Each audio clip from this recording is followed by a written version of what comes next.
নমস্কার।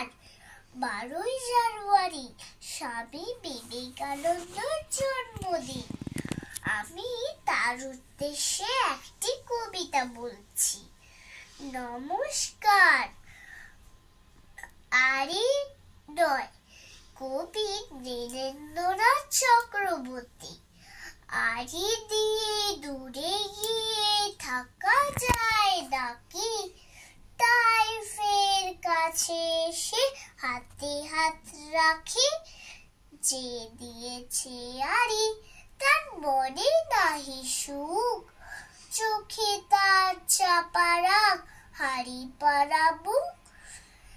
যে আরি দিলে আকাশটা মেঘে ঢেকে যায়, আর তাতে বিদ্যুৎ খুব চমকায়।